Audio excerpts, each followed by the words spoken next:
Latest developments, updates and news. US imposes sanctions over transfer of North Korean ballistic missiles to Russia.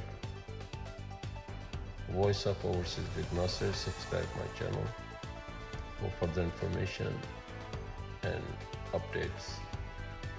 You are watching Voice of Overseas with Nasir. US and UK forces have bombed more than a dozen sites used by the Iranian-backed